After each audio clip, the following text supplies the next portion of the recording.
thanks to the support as a channel member, Richard Myers. Potentially the most important video we'll have left throughout the rest of the Pentagon challenge. Our Colón rebuild has been much needed for quite some time. And if I get this wrong, I suspect we're going to have to run off to Brazil with our tail between our legs. But probably more importantly than that, it's important you know that those aren't sweat patches on my shirt. I've been wearing this damp towel because it's very warm in my office. And as you can see, that's where the dampness rests. So it is hot, but I'm not sweating from the bosom, or I guess belly button, as the shirt would imply. I am gonna keep the towel on though. And we'll start things off with our season review. No trophies. I don't remember the last time I did a season review with no trophies. It feels bad. Obviously we were only here for the second half of the season, and my transfers were absolute trash because we came in mid-transfer window, had to sell our best player and didn't have anyone scouted to replace them with. So we kind of had to flail around and panic buy a little bit, hence bringing in these two old men, one of which has been considered signing of the season. And to be fair, of all of the players who came in over the course of the full 12 months, the two I brought in have got the highest average ratings. So they weren't terrible, but they also weren't great. I think Palazza probably should be signing of the season because he's probably someone who we're going to sell on for big money to Europe. Although, to be fair, he was signed 3 years ago, so I don't really know. Yeah, I don't really understand how that works. We were supposed to finish in the top 6 places this season. There you go, we did, but we also finished 12th because Argentina things. In the cup, we finished 10th. It doesn't actually have the overall table on there, but we did get knocked out in the quarterfinal of the Copa Sudamericana. We were runners-up in the Copa Argentina and runners-up in the Argentina Super Cup as well. I don't think we're going to have to play in South American Europe next season because of the absolute failure of a season that we've just had. So this is going to be quite an important rebuild where we need to put together a team that can be competitive, not just in Argentina, but in South America as a whole. And I think it's going to be quite the challenge because most of the squad is old men. We're going to look to get rid of most of them. I suspect the younger, good players like Palazza, we're probably going to have to sell, and we might end up with a very, very different looking Colón by the end of next season. So, I mean, I'm here for it. We don't really have any money. 2.5 million is our starting transfer budget, and we've got a little bit of spare wage budget. It is going to be a summer winter of wheeler dealing. Let's crack on, shall we? It's very hot in here. Well, it's the 1st of January, which means free transfer day. We'll get onto that in a second, but we've already been doing some shenanigans. I've brought in my obligatory South African. Lelolonolo Lishaba is an 18-year-old South African under-23 international. He's already wanted for various loans, including one to Bolton. 2 stars of current ability, 5-star potential. He's just a nice, quick striker. He was at Kaizer Chiefs. He scored in one of his 2 substitute appearances for them last season, and we just have to have a South African at the club. They're so cheap. £70,000 for a legitimate 5-star potential player is bonkers. South Africa is the cheapest place for footballers in the universe. We also had this guy arrive, Fabian Hubner, who we had arranged from back in the summer. His contract in Brazil expired and he now joins us too. Kano has left, who was one of our useless left backs. We sold him for like 60,000. We've also had a few other players who've been released. Chiro has retired and is now an assistant manager. Wilson Fernandez, the other useless left back, is gone, and a couple of guys I don't even remember. And we've also got a pre-arranged sale in. Zalazar is off to Al Riyadh for £4.1 million in a couple of days' time as well. All of which means we've got nearly £5 million to spend. We're still stuck on 55% retained transfer revenue. I've asked to increase it. The board said no, but we have got a little bit of spare wage budget as well. And we're now going to try and abuse free transfers. This is what the squad's looking like right now. I've brought up all of the decent young players. There's another one. Get them all up into the first team squad, work out what we're working with. There's no point signing players if we've got youngsters ready to come in and take their spot. So we could probably do with a decent backup goalkeeper, although Taborga wasn't a disaster in the cup final. it would probably make sense to have another option there. We don't have a left back. We've just got a defensive midfielder and a reserve centre back who can cover there. So as a priority, we need a couple of left backs. We've got all the right backs and all the left wingers training to play left back at the moment, but we should probably sign one anyway. At right back, we've got Carrera, who I'm happy to have as my first choice guy. And then this is one of the youngsters we've called up, Nicolas Gomez, and I think he's probably fine as the backup. This is why we've called up all the youngsters. At centre back, obviously we've got Palazza. Hopefully we keep hold of him. Tia Clecchio can probably do another year, but only really as a backup. Godoy's a midfielder. We don't really have anything else.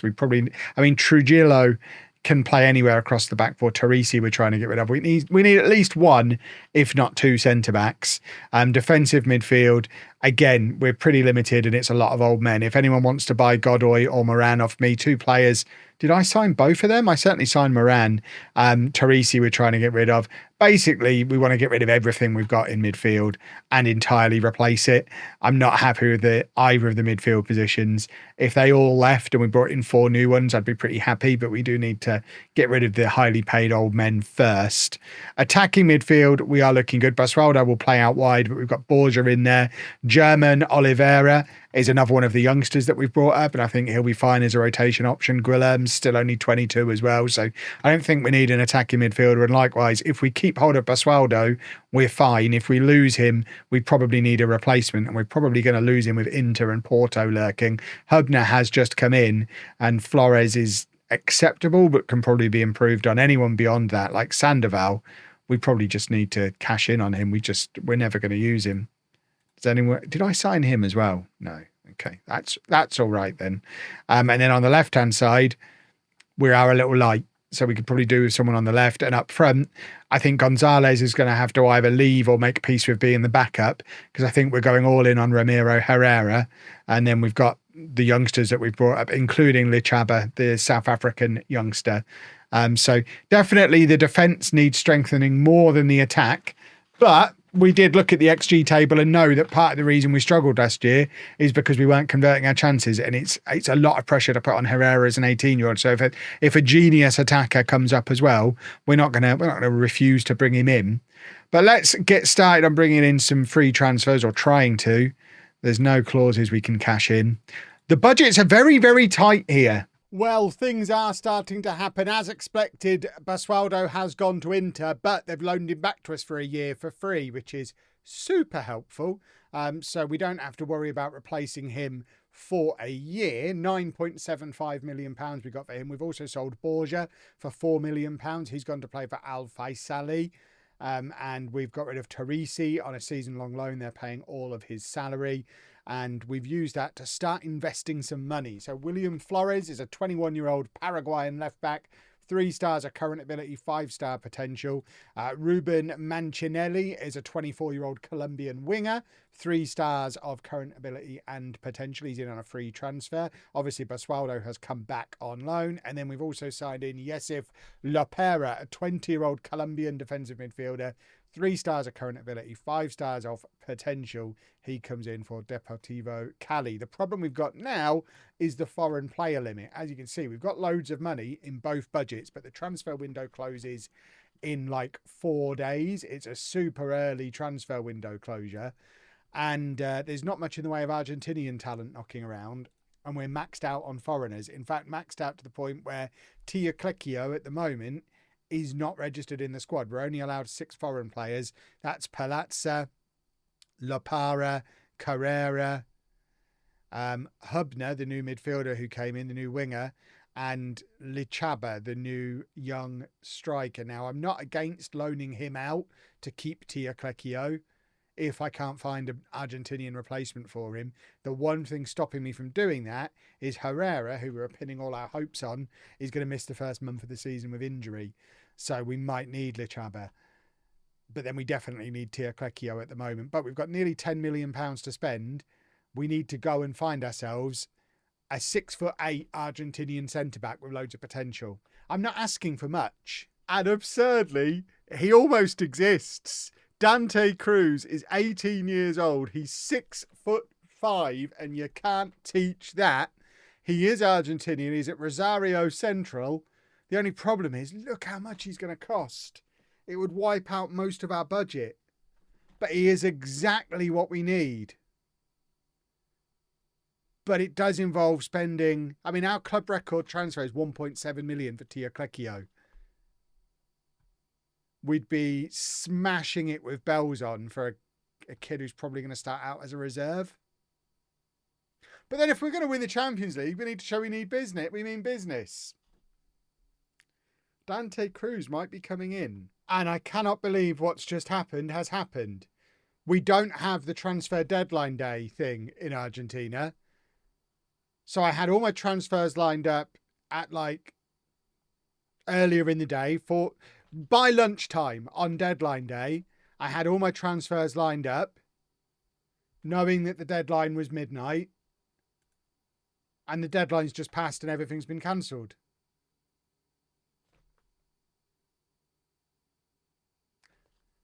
And I can't believe that's just happened. It was going to be stunning, our transfer deadline day moves. Tia Clecchio was on his way out. We were bringing in this young Argentinian striker from River Plate. He was joining for like 600,000. Dante Cruz was coming in for like 7.5 million. And then we were also going to bring in a 30-year-old 6'4" Argentinian centre-back who could also give us some cover at left-back and defensive midfield. And all 4 of those deals have been cancelled. And we had the money to do them. And I genuinely can't believe that's just happened. The game had absolutely no concept there was a deadline passing. It made no attempt to get my deals completed in time. It's ridiculous. Because now we have a half-finished squad. We did manage to bring in one more player. It's another foreign defensive midfielder, Christopher Rodriguez, who it was going to be fine because Tia Clecchio was leaving. We were replacing him in the squad. And we were also going to loan out Lichaba, who might still go, apparently. But all those other deals... I mean, we now don't have a starting centre-back.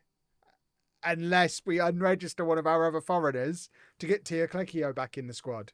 Because the 2 Argentinian ones we were bringing in, when does the window reopen? Genuinely, this is one of the most absurd things I've known happen in Football Manager. We can't register players now. What? I mean, So the registration window is different to the transfer window? So it's now no, there was a restricted transfer window. So it's July is the next time the transfer window opens. That's 2 transfer windows we've done now in Argentina, and I've been screwed over in both of them.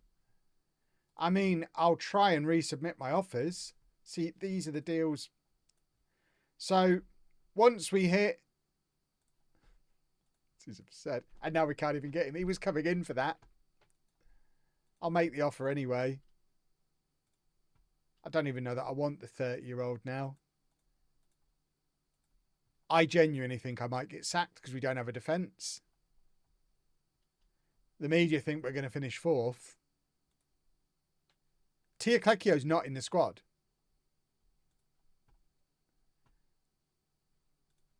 I think we're going to have to take Hubner out of the squad to get him in. Because we have got some strength in depth on the right wing. But that means our exciting new Brazilian, he's got to come out, I suppose. Can I even re-register my squad? I'm flabbergasted that that's just happened. Right, so he's got to be in, but he also has to be in. Which puts us to 7. Hold on, he's got to be in as well. That puts us to 8. So he's going to have to come out. And he's going to have to come out because we've got to get the defenders in. And if we get a single injury to a centre-back, we don't have any more. Even though it was all in hand. Anywhere else in the world, that's a normal transfer window and those transfers just go through. You know what? I'm genuinely tempted to reload and just rush the transfers through earlier in the week. Do you want... When's our previous save point? Previous save point 20th. So that would take me back 10 days. How annoyed is everyone? Oh no, that is today actually. Is it saved today? If it's saved today, there's nothing we can do. I mean, we could go back, I guess, to that one. But that's before all these transfers. And no, we're stuck with this. I don't know that I've ever experienced anything that nonsensical in the past playing Football Manager. I mean, we'll have these guys set to come in still in 6 months' time. And I'm sure there'll still be good signings. We're not going to get the 6'5" hero, though. I am baffled. Yeah, you've still got to go out on loan. We still... Oh, my word. Well, what was supposed to be the final flourish on what was going to be a brilliant transfer window leaves us with a work in progress through no fault of my own. At least we've fixed the midfield. I mean, there are positives. We got the new left back. We got the new left winger. We've made the money on Basualdo and kept him. We've got the 2 new defensive midfielders. We've got the exciting youngster. We just haven't fixed the centre-backs. And they were... You see they were both coming in. I can't... I genuinely... That's ridiculous. Are you a centre-back? No, you're a striker. And a defensive midfielder. I mean, get in the first team squad. You might as well. Well. We do have 4 centre-backs. But 3 of them I don't want anywhere near the team. And 1 of them I've already upset by transfer listing him. It's going to be fine, boys and girls. The media think we're going to finish 4th. And apparently we did get into the Copa Sudamericana, inexplicably. So we have got South American Europe this season as well, which I hadn't been aware of until this moment. So that's nice. Oh, I need to lie down with my wet towel around my head. Oh, I tell you what, this is even better than having it around my shirt. Oh, that's cooling. They are available on TikTok shop, boys and girls. Oh, my word. Well, I'm going to just go and sulk. I don't know how I could have avoided that. At least next year, we know to get our transfers done early. If you've enjoyed that, please make sure you leave a nice big thumbs up on there for me. Subscribe to the channel for daily Football Manager videos. Thank you very much to all of my lovely Patreon backers. And thank you very much for watching.